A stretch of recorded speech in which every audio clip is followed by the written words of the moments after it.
All right, welcome everyone. We're Semblance of Sanity. I'm Caleb. I'm Jacob. And we're here for Space Brothers, episode 84. Muta. Good Muta. job. Yeah. You stood up for your plan, and you're like, hey, yeah, we might be in competition over this. And so, Makabe makes a great point. Right. But also, what are we doing this for? They said, money is no object and stuff, so let's shoot for the moon?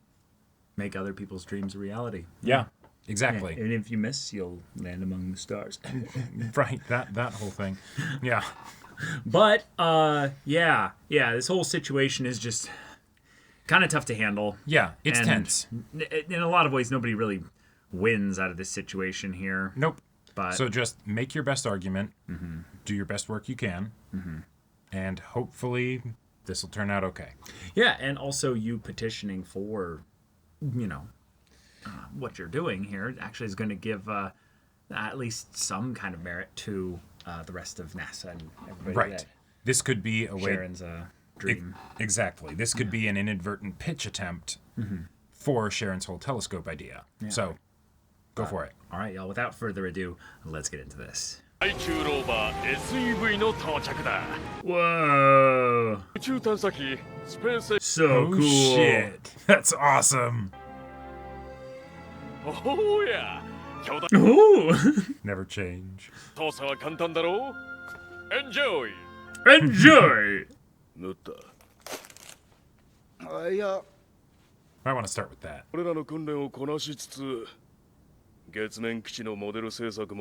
Yeah, it doesn't leave a lot of time. They're extra. Let me do the math. Double checking his math. Oh. Okay. Oh. Excess power. I'm guessing he's not just talking about Andy being big, because that wouldn't help too much. The dolphin pillow. What is this guy? He's a national treasure is what he is. Oh. Modifying it in some way? Maybe? Or maybe choosing how they load things specifically. Sure. In order to more efficiently utilize it as a vehicle. Because he is a vehicle expert. That's a good point. So him having something that he could do to potentially set it up to be used more effectively makes a lot of sense. But because they're underwater, they're going to be moving so slowly.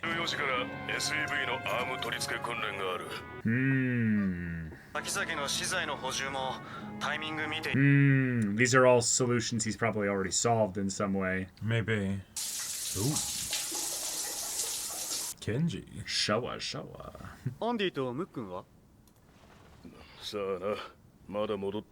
Oh, they're just working through the break. I mean, just put in the extra hours? Well, sure, but this is another example of something where competing makes these kinds of things where they're not doing things together. Yeah, a bit more noticeable. A bit more noticeable, yeah.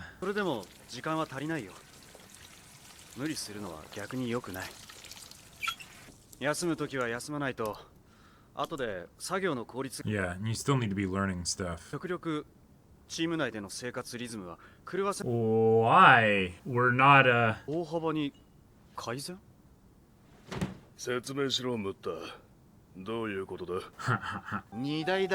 Oh, nice.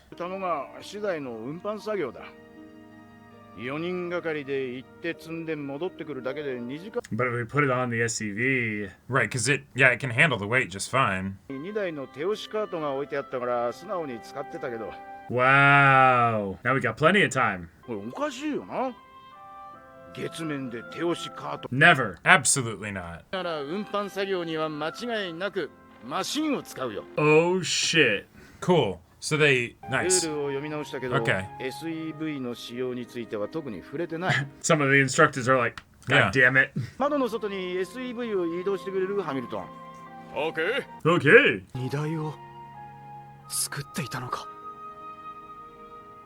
Incredible. Nice. Just like that. Yeah, and then... Perfect. Oh my gosh.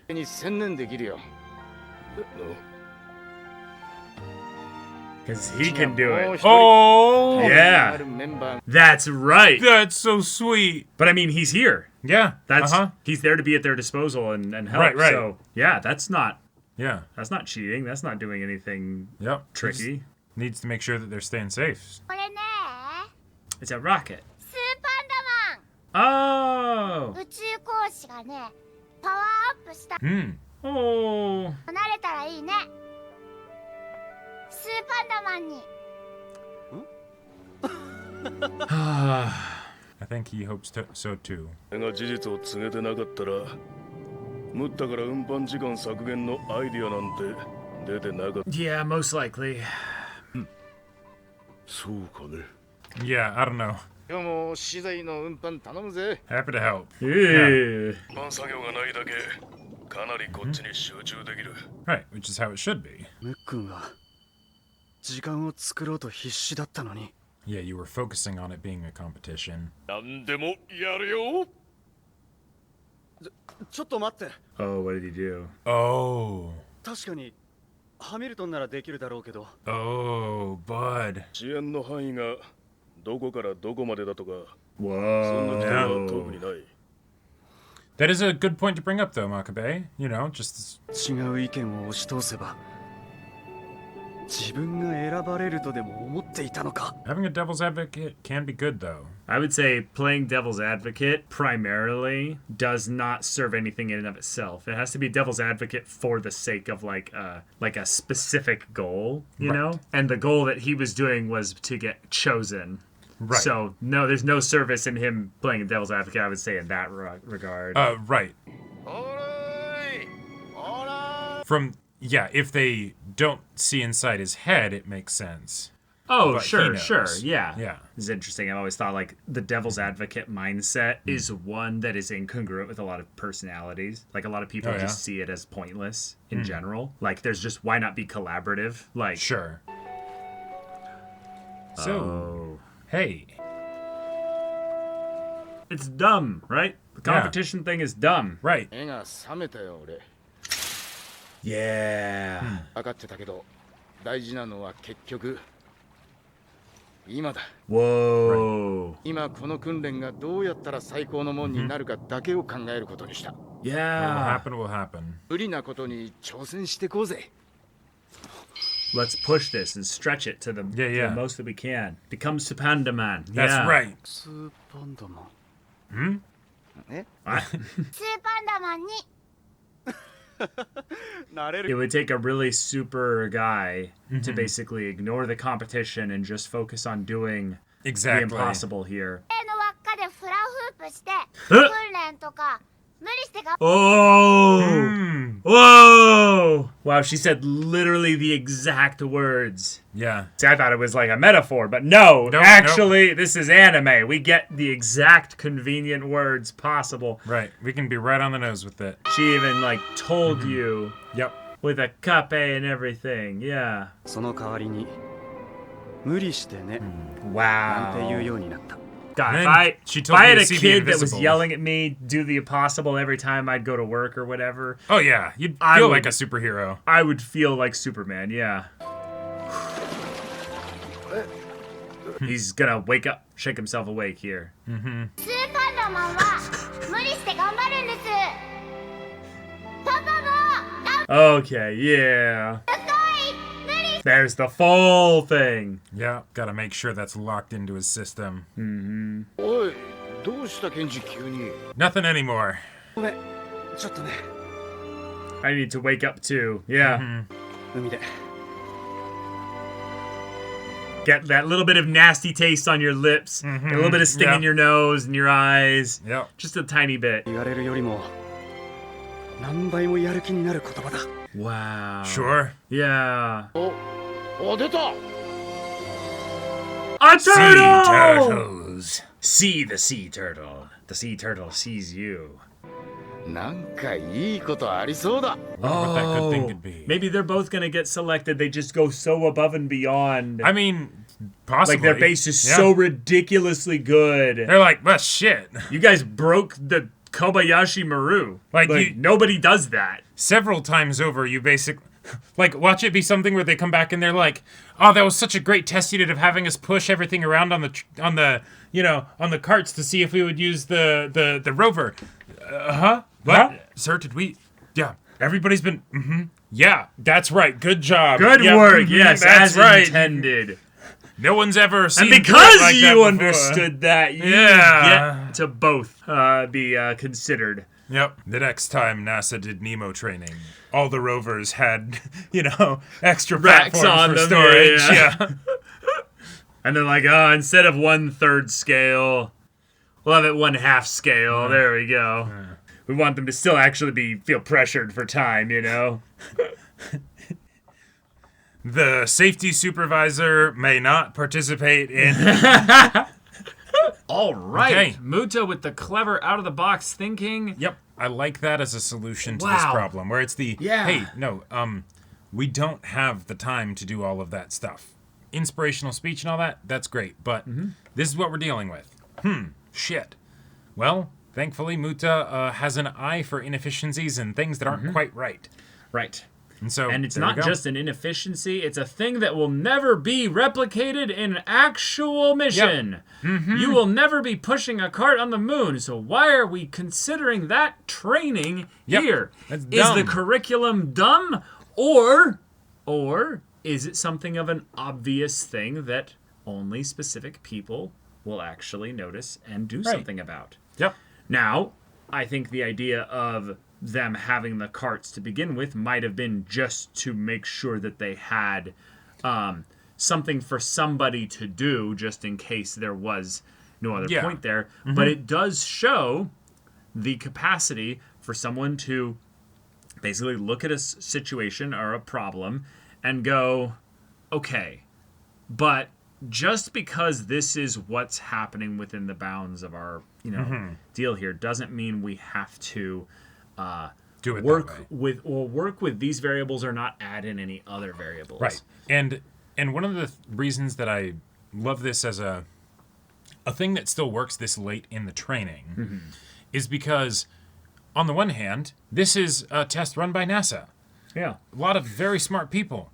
I would not blame anyone for being like, well, if it's this way, that's because they want it to be this way, right? And so then you kind of turn the tester part of your brain off because you're like, well, I'm not going to presume that I know better than a whole bunch of geniuses, right? Sure. So I'm here to do the thing. All right. Yeah. This is the bounds of what I'm working with, right?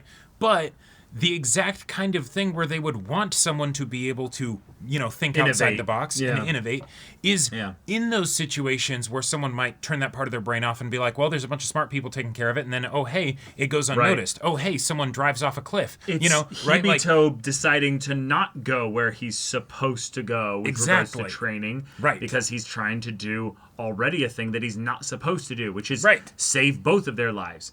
He's supposed to let one of them die. Right. He went for the greedier option there. Right. He decided to do the impossible. Yeah, he decided to do the impossible. And now he's traumatized for it. But that's a different story. And so for here, the possible was letting himself die. that's true. Or letting Damien die.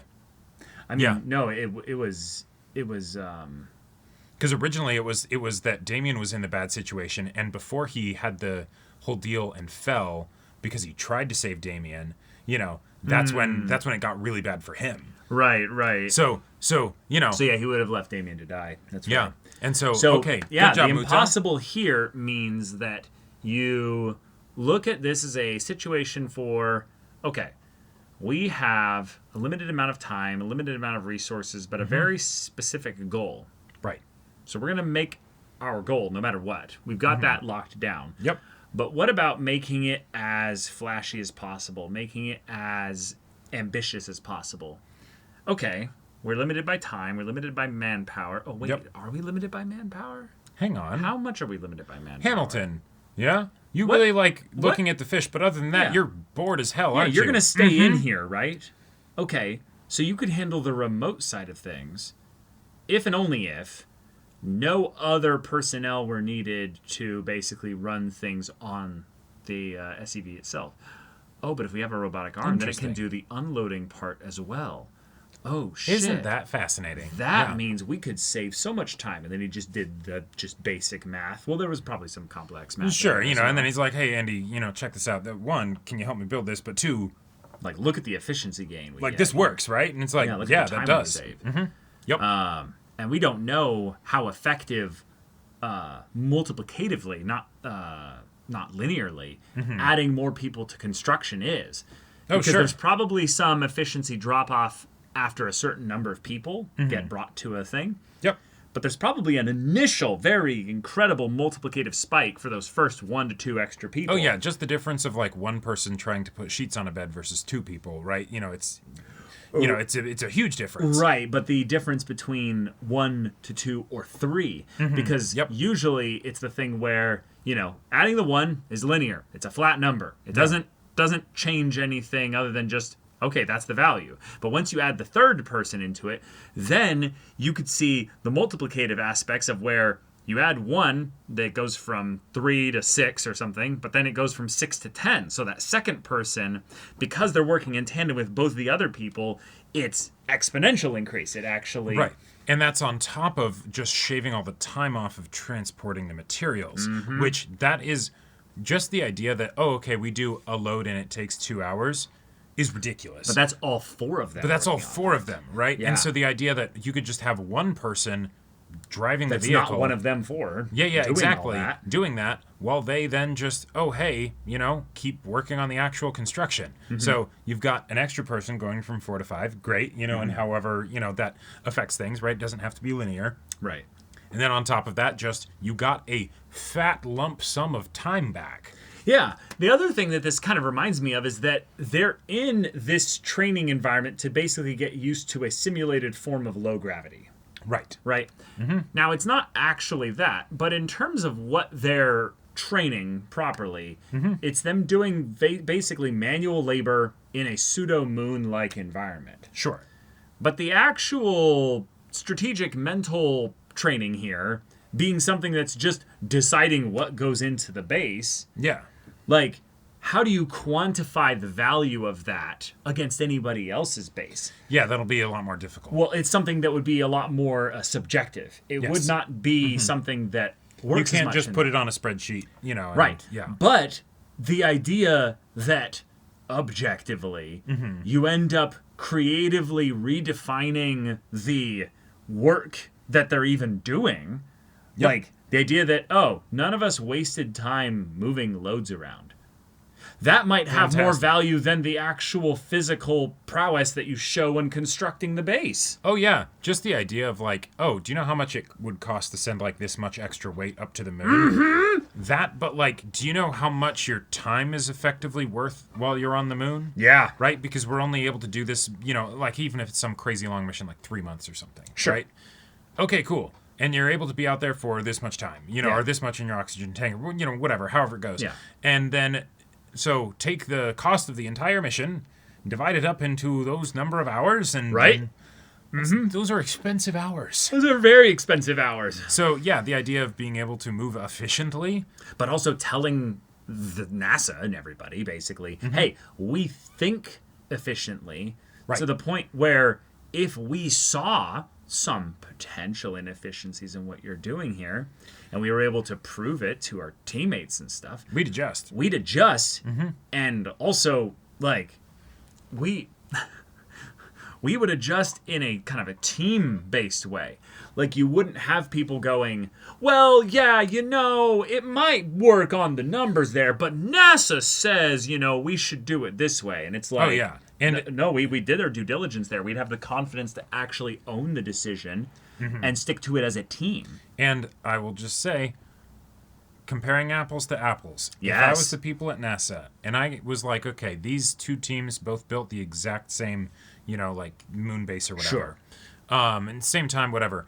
But one of them was aware that it was a competition and the other one wasn't. I would absolutely give it to the one who knew that it was a competition because, even in that high stress environment where like they did waste time because of that. Yes. Right? Like it got them to lock in and be more gung-ho about it. But for that early bit, it's the, okay, we don't necessarily know if we like each other right now and Right. can trust each other and everything. And so then we, butt heads on ideas and things like that. Right. So, and that's them as the team leaders, the veterans basically needing to Making make their the own decision call, yeah. that they're probably being graded on in some level for like how well they would be as a leader Sure. with maybe To some make- other junior astronauts. You yeah, know? yeah, to make more tough decisions or whatever. Or, Right. Yeah. And in some way, I think you're right in that what the more quiet guy, Andy, was saying is that he's like, it's not necessarily something that just because we told them Muta made this kind of creative decision here. That's just kind of Muta. Right. I don't think you realize how anal he is about details. Like he would. It keeps him up at night. Well, and Literally. he has 2 hours to think about it multiple times a day. Yep.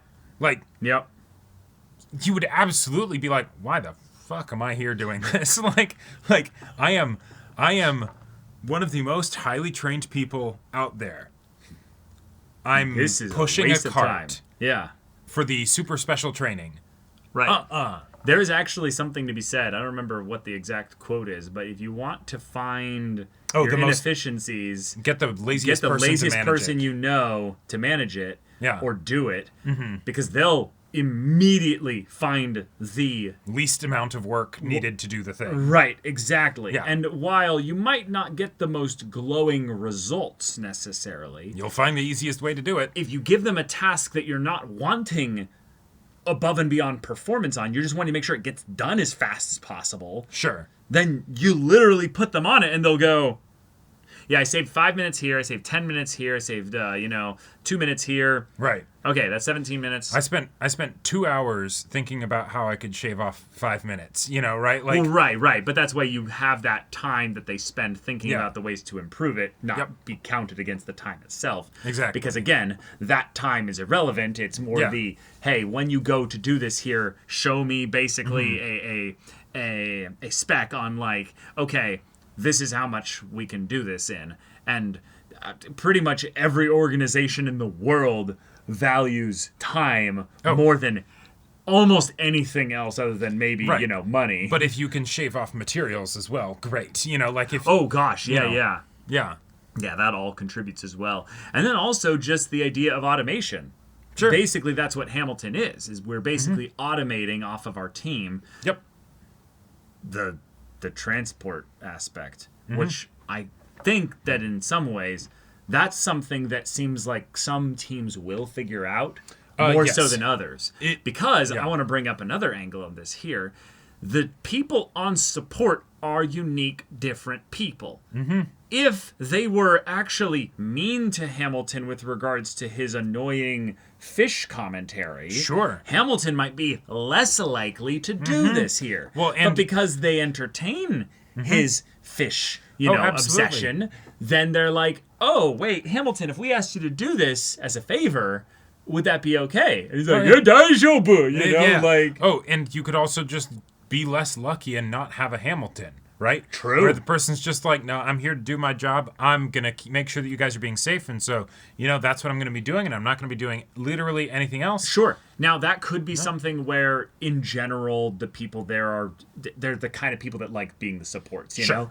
But I think there's something to be said that the astronauts have to have the charisma and basically the gumption Yeah. to not just build the friendship with their support person, but also presume upon them to be like, hey, can you help us out with this? Right. Because some Get the people most out might of be their like, team. oh, I wouldn't dare ask, one of these Yeah. people for Well, help. That says less about me as an astronaut or something. It's if Muta hadn't told Andy that he did actually bump into him, right? But if he had just kept quiet about it and been like, well, no, he's big, I'm intimidated, I'm not, no, Right, he didn't bump right. into me. You wouldn't have known that Andy's actually a really stand-up, chill guy. Yeah.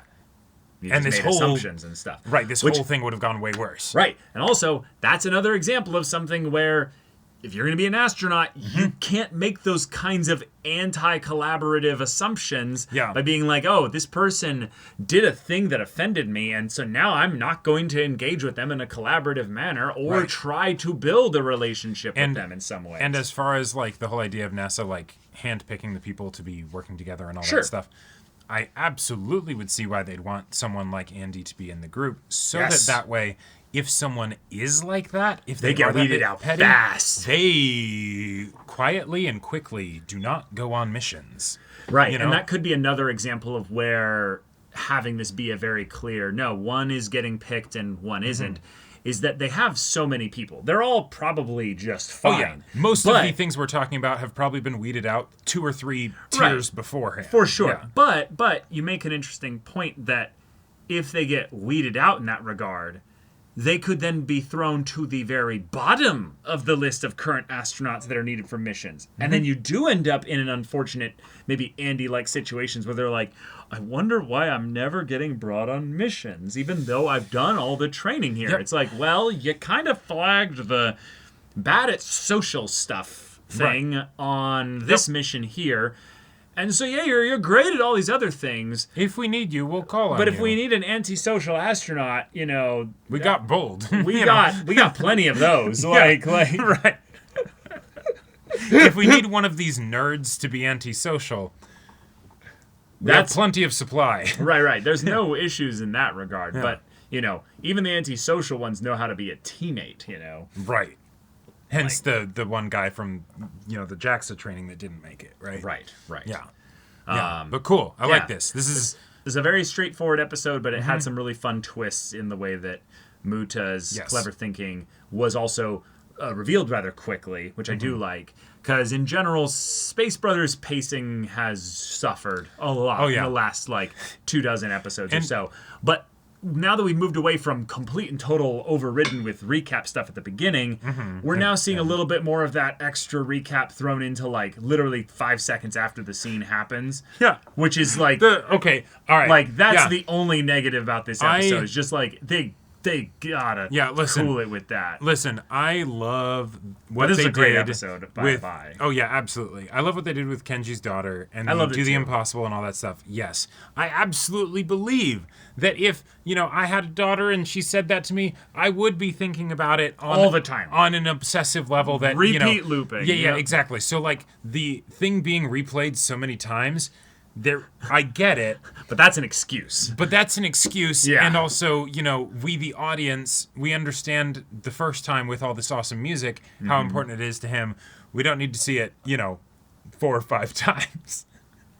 Or we don't need to see it fractioned into multiple different versions of the scene to then replay it with a little bit Right. more context. Yeah, all within about 5 minutes of each other. Him going and submerging his head in the water, that communicates it perfectly. That was honestly an amazing bit there, yeah. just to basically say without any dialogue what he's doing. We know that he is replaying what his daughter said in his head. Yeah, We don't need to see it. Or even if you do, just do it the one time. It's fine. Yeah. Yeah. All in all, excited to see how this puts them up against the other teams Yes. and if there's going to be any kind of difference made with regards to the typical results that this training does, which is we cut one of you and we promote the other, because we did see a sea turtle.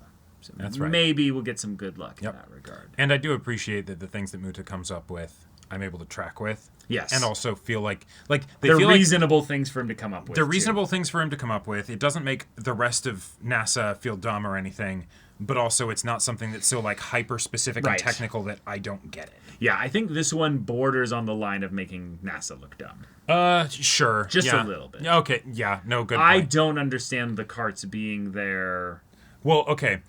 as much. I have an explanation for it in my head, and actually his deal of putting the tier on the back of the rover, you're in water and the stuff is still heavy.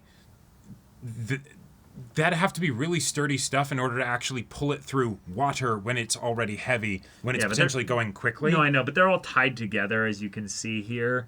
Oh, no, And so right. they're not going to jostle and lift and. Oh, no, move yeah, a I'm not whole thinking bunch about there. that, but the platform was kind of they had 8 things holding it up. Yeah. I feel like at that point you just add another make the walls higher on the bed and just load the stuff in there. A second tier does seem like it could get pretty shaky. But Sure. It might be also the example of where they're not really thinking about that because that's not something that comes up on the moon.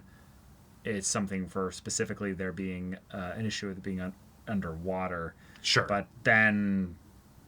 Yeah, Yeah. like maybe the carts are like that because it's the stuff needs to be super heavy so that way it like moves well in the environment that they're in or something. But or maybe it's another thing of where they don't want to have the training be something where one of the members is not in their suit in the water, but is focused on remote control piloting the thing as much, and then they're not actually all getting an even amount of underwater time in the suits. Sure. But then I feel like you could just have one of the vets do that, you know? Yeah.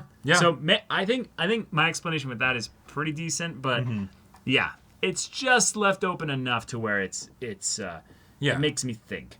But hey, if they get a really nice base out of this here, awesome. I just would love to see the instructor's look of like, well, that definitely makes you the winners if we were competing against everybody else. Right. But that's not what we're doing. Yep. But still, special commendation or at least special acknowledgement goes to this little quartet here, or maybe 5 with Hamilton. Yeah. We've been watching Muta for a long time, so anytime we see him get a W, awesome. It was awesome. But yeah, y'all, thank you so much for watching this episode's reaction and discussion. If you want to see the next episode's reaction and discussion right now, though, go check out the link in the description below for our Patreon. You get an early access there. You can watch full-length timer reactions there, and all this comes with Discord access, so you can chat with us in the community there about this show, about anime in general. Also, be sure to check out our Twitch channel. See if any of that interests you. We'll see you there. But until then, we're Semblance of Sanity. I'm Caleb. I'm Jacob. And we'll see you all next time.